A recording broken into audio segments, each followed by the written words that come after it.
Juin 2025. Première lecture. Agar enfanta un fils à Abraham, qui lui donna le nom d'Ismaël. Lecture du livre de la Genèse. En ces jours-là, Saraï, la femme d'Abraham, ne lui avait pas donné d'enfant. Elle avait une servante égyptienne, nommée Agar. Et elle dit à Abraham: « Écoute-moi, le Seigneur ne m'a pas permis d'avoir un enfant. Va donc vers ma servante. Grâce à elle, peut-être aurai-je un fils. » Abraham écouta Saraï. Et donc 10 ans après qu'Abraham se fut établi au pays de Canaan, Saraï, femme d'Abraham, prit Agar l'Égyptienne, sa servante, et la donna pour femme à son mari Abraham. Celui-ci alla vers Agar, et elle devint enceinte.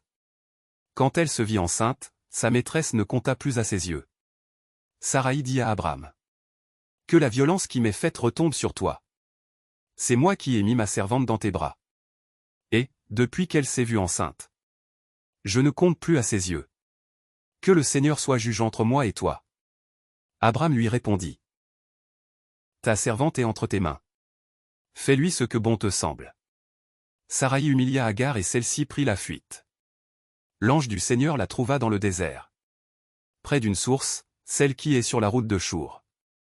L'ange lui dit: « Agar, servante de Saraï, d'où viens-tu et où vas-tu? » Elle répondit: « Je fuis ma maîtresse Saraï. » L'ange du Seigneur lui dit: « Retourne chez ta maîtresse, et humilie-toi sous sa main. » L'ange du Seigneur lui dit: « Je te donnerai une descendance tellement nombreuse qu'il sera impossible de la compter. » L'ange du Seigneur lui dit: « Tu es enceinte, tu vas enfanter un fils.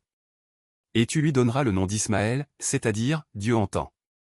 Car le Seigneur t'a entendu dans ton humiliation. Cet homme sera comme l'âne sauvage. Sa main se dressera contre tous, et la main de tous contre lui. Il établira sa demeure face à tous ses frères. » Agar enfanta un fils à Abraham, qui lui donna le nom d'Ismaël.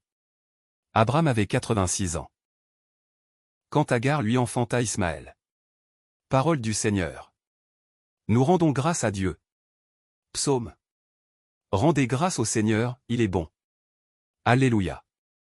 Rendez grâce au Seigneur, il est bon. Éternel est son amour. Qui dira les hauts faits du Seigneur? Qui célébrera ses louanges? Heureux qui pratique la justice, qui observe le droit en tout temps. Souviens-toi de moi, Seigneur, dans ta bienveillance pour ton peuple. Toi qui le sauves, visite-moi. Que je voie le bonheur de tes élus. Que j'aie part à la joie de ton peuple, à la fierté de ton héritage. Évangile. La maison construite sur le roc et la maison construite sur le sable. Alléluia. Alléluia. Si quelqu'un m'aime, il gardera ma parole, dit le Seigneur. Mon Père l'aimera, et nous viendrons vers lui. Alléluia. Évangile de Jésus-Christ selon saint Matthieu. En ce temps-là, Jésus disait à ses disciples: « Ce n'est pas en me disant, Seigneur, Seigneur, qu'on entrera dans le royaume des cieux. Mais c'est en faisant la volonté de mon Père qui est aux cieux. Ce jour-là, beaucoup me diront: Seigneur, Seigneur, n'est-ce pas en ton nom que nous avons prophétisé? En ton nom que nous avons expulsé les démons? En ton nom que nous avons fait beaucoup de miracles? Alors je leur déclarerai: Je ne vous ai jamais connus. Écartez-vous de moi, vous qui commettez le mal. » Ainsi, celui qui entend les paroles que je dis là et les met en pratique est comparable à un homme prévoyant qui a construit sa maison sur le roc. La pluie est tombée, les torrents ont dévalé. Les vents ont soufflé et se sont abattus sur cette maison. La maison ne s'est pas écroulée, car elle était fondée sur le roc. Et celui qui entend de moi ces paroles, sans les mettre en pratique, est comparable à un homme insensé qui a construit sa maison sur le sable. La pluie est tombée, les torrents ont dévalé. Les vents ont soufflé, ils sont venus battre cette maison. La maison s'est écroulée. Et son écroulement a été complet. Lorsque Jésus eut terminé ce discours, les foules restèrent frappées de son enseignement. Car il les enseignait en homme qui a autorité, et non pas comme leurs scribes. Acclamons la parole de Dieu.